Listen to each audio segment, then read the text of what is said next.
ایک راہب ہے، اللہ نے ایک بیٹا دیا ہے جس کا تاریخ میں نام حباب ہے۔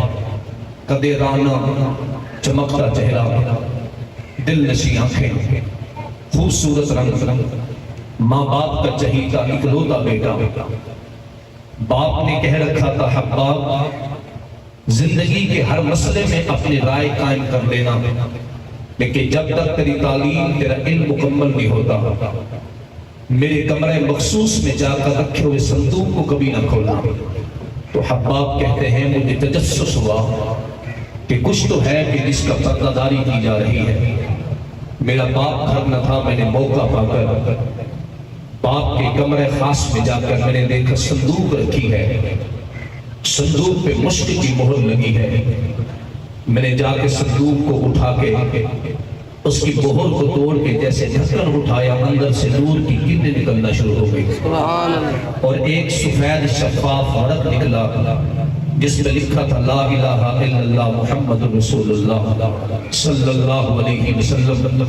لکھا تھا یہ محمد کریم نبی آخر الزمان کا نام ہے، یہ بھی سچے، ان کا پیغام بھی سچا، ان کا دین بھی سچا، ان کی نشانی کیا ہوگی؟ مکہ مدینہ مسکن ہوگا، کلام قرآن ہوگا، چمکتا چہرہ ہوگا، دل نشیں آنکھیں ہوں گی، سینہ چوڑا ہوگا، زبان اتنا میٹھی ہوگی جس سے گفتگو کریں گے دل خرید لیں گے۔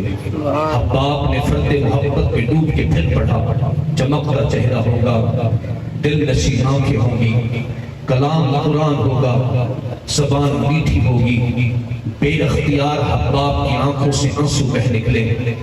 حباب حضور کے نین و اطوار کو پھر پڑھتا ہے، چمکتا چہرہ ہوگا، دل نشیں آنکھیں ہوں گی، کلام قرآن ہوگا، زبان میٹھی ہوگی، سینہ چوڑا ہوگا۔ حباب نے ایک چیخ ماری، دھڑام سے نیچے زمین پہ گر گئے۔ اب آنکھوں سے مسلسل آنسو رواں ہے، زبان سے کلمہ جاری ہے، چمکتا چہرہ ہوگا اور سفید ورق ہاتھ میں لیا ہوا ہے۔ شام کو جب اس کا باپ گھر پلٹا، اس کی ماں سے پوچھا این ابنی حباب، میرا بیٹا حباب کہاں ہے؟ اس نے کہا بے ہوشی کے عالم میں پڑا ہے، تیری صندوق کی مہر بھی ٹوٹی ہے اور جس حقیقت سے اسے روکتا تھا وہ حقیقت اس پہ آشکار ہو چکی ہے۔ اس نے جا کے پانی کے چھینٹے مارے، حباب کی آنکھ کھلی تو باپ نے پوچھا ماذا تقول؟ حباب بول تجھے کیا ہوا؟ حباب کو کچھ یاد نہ تھا، اس نے کہا چمکتا چہرہ ہوگا، دل نشیں آنکھیں ہوں گی، کلام قرآن ہوگا، زبان میٹھی ہوگی، جس سے گفتگو کریں گے دل خرید لیں گے۔ اس کے باپ نے سر کے بالوں سے پکڑ کے اسے دیواروں میں مارنا شروع کر دیا، کہا نام محمد لینا چھوڑ دے۔ اس نے کہا ابا میری آنکھوں کا نور دیکھ، میری آنکھوں کی حقیقت دیکھ، میری آنکھوں کے اندر ٹپکنے والے آنسوں کو دیکھ، تو نے مجھے حقیقت سے ہمیشہ پر میں ناواقف رکھا، آج حقیقت مجھ پہ آشکار ہو چکی ہے۔ خدا کی قسم میں گواہی دیتا ہوں محمد کا دین سچا دین ہے، مصطفیٰ کی شریعت سچی شریعت ہے۔ اس نے سر کے بالوں سے پکڑ کے کبھی اس دیوار میں مارتا، کبھی اس دیوار میں مارتا، کبھی پاؤں کے نیچے روکتا۔ حباب زخموں کی تاب نہ لا کر بے ہوش ہو گیا۔ پر میں رات ہوئی، اس کے باپ نے پھر پانی کے چھینٹے مارے۔ اس نے آنکھ کھولی تو باپ نے کہا ماذا تقول؟ بول حباب آپ کیا کہتے ہو؟ اس نے کہا چمکتا چہرہ ہوگا، دل نشیں آنکھیں ہوں گی، کلام قرآن ہوگا، زبان میٹھی ہوگی۔ اس نے خدام کو بلایا، نوکروں کو بلایا، کہا اس کے ہاتھ میں ہتھکڑیاں ڈالو، پاؤں میں بیڑیاں ڈالو، اسے بھیڑ بکریوں کا ریبڑ دو، سارا دن یہ بکریاں بھیڑیں چرائے۔ شام کو جب گھر پلٹے ایک پیالہ پانی کا دینا، ایک سوکھی روٹی کا ٹکڑا دینا۔ جب دھکے سہے گا، جب بھوک برداشت کرے گا، عقل ٹھکانے آ جائے گی، نام محمد کو لینا چھوڑ دے گا۔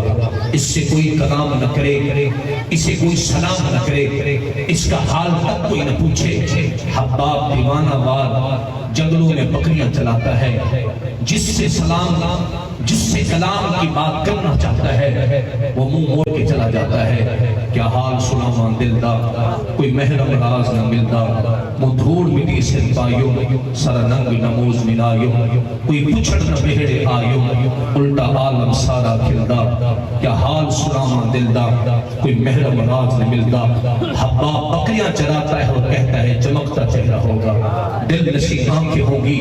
14ویں رات کی چاندنی تھی, چاند تن پہ ہے اور حباب پتھر کی چٹان پہ بیٹھا آنسو بہا رہا ہے اور کہتا ہے کریم اگر تیرے محبوب کا دین سچا ہے مجھے اس وقت تک موت نہ دینا جب تک میں چہرے محمد کا دیدار نہ کروں, جب تک رخ محبوب کے اس نور کو نہ دیکھ لوں. اجا اللہ مجھے موت نہ دینا, اگر تیرے محبوب کا دین سچا ہے مجھے آزادی عطا کر. مصنف کہتے ہیں حضور کا نام لینا تھا, ہاتھ کی ہتھکڑیاں بھی ٹوٹ گئی, پاؤں کی بیڑیاں بھی ٹوٹ گئی. میں حباب اٹھ کھڑا ہوا, سیدھا اس راستے کو چل پڑا جو راستہ مدینہ طیبہ کو جاتا تھا. جان و دل ہوش و خرد سب تو مدینے پہنچے, تم نہیں چلتے رضا سارا تو سامان گیا. اللہ اکبر. حباب کبھی گرتے ہیں کبھی چلتے ہیں, کبھی گرتے ہیں کبھی چلتے ہیں, پوری رات گرتے کبھی چلتے رہے. صبح جب ہوئی ایک صحابی کے گھر کے سامنے بے ہوشی کے عالم میں حباب گرے ہوئے ہیں. وہ صحابی نکلے تو دیکھا انجان شخص ہے, موت و حیات کی کشمکش میں ہے, آنکھوں سے آنسو رواں ہیں. انہوں نے بازو سے پکڑ کے اٹھایا, کہا مسمک من این جئتا, کہاں سے آئے ہو, نام کیا رکھتے ہو. ان کو کچھ یاد نہ تھا. اس نے کہا چمکتا چہرہ ہوگا, اچھی آنکھیں ہوں گی, کلام قرآن ہوگا, زبان میٹھی ہوگی. اس صحابی کی دھاڑ نکل گئی. اس نے کہا مت بتا تو کون ہے, تو جو بھی ہے لگتا میرے محمد کا دیوانہ ہے, کل تجھے بارگاہ مصطفیٰ میں لے چلوں. ادھر سے حباب چل پڑے, ادھر سے بارگاہ مصطفیٰ میں جبریل نازل ہو گئے. اللہ کا سلام پیش کیا, عرض کی محبوب اللہ فرماتا ہے ذرا اٹھ کے حباب کا استقبال تو کیجیے. ساری دنیا کے آپ کے در پہ گرنے کے لیے آ رہا ہے, آپ کی محبت میں آپ کی چوکھٹ پہ سر رکھنے کے لیے آ رہا ہے. سرکار کاشان نبوت کی دہلیز پہ کھڑے ہیں. حباب دور سے محبوب کے چہرے کو دیکھتے ہیں تو کیا کہا ہوگا, اس صورت نو میں جانا کھاں کہ جانے جہاں نہ کھاں, سچ آکھاں تے رب دی میں شان آکھاں, تو شان تو شان سب بڑیاں. سبحان اللہ ما اجملکا ما احسنکا ما اکملکا, کتے مہر علی کتے تیری سنا, مشتاق کی اکھاں کتے جا لڑیاں. حباب نے حضور کے چہرے کو دیکھا تو سریکی شاعر کہتا ہے اک نہیں بجدی کہیں جا میلی, ہمیں سامنے آم ہن جے جھاں اکھیں, تیرے ہوں دے پیڑ دیکھاں کڈ نہ سٹائیں جھاں کی. محبوب کے روح انور کو دیکھ رہے ہیں اور حضور حباب کو دیکھ رہے ہیں. حباب بیداوی کے عالم میں دوڑ کے حضور کے قدموں میں گرنا چاہتے تھے. فقبہ علیہ رسول اللہ فقبہ علیہ المسلمون ورق لہو رقتن شدیدہ, حضور نے پڑھ کے حباب کو اٹھا کے سینے نبوت سے لگا لیا. حضور کے رخ انور کو دیکھ کے کیا کہتے ہیں, وہ کمال حسن حضور ہے کہ گمان نقصے جہاں نہیں, یہی پھول خار سے دور ہے, یہی شمع ہے کہ دھواں نہیں. رخ مصطفیٰ ہے وہ آئینہ کہ ایسا دوسرا آئینہ نہ کسی کے بزم خیال میں, نہ دکان آئینہ ساز میں. کرو تیرے نام پہ جان فدا, نہ بس ایک جان دو جہاں فدا, دو جہاں سے بھی نہیں جی بھرا, کرو کیا کروڑوں جہاں نہیں. حباب حضور کے سینے سے لگے ہیں, چہرے مصطفیٰ کو دیکھ رہے ہیں. عرض کرتے ہیں حضور مجھے کلمہ پڑھائیے. حضور کلمہ پڑھاتے رہے, وہ کلمہ بھی پڑھتے رہے, رخ مصطفیٰ کا دیدار بھی کرتے رہے. ادھر سے کلمہ مکمل ہوا, ادھر سے دیکھا حباب کی روح قبض ہو گئی. پھر جو صحابہ نے دیکھا ان کا سر مصطفیٰ کے قدموں میں رکھا ہوا ہے. اب 12 کا دن ہماری عید ہے, سارے بولے کیا ہے, عید ہے سب کی, سب کی عید ہے.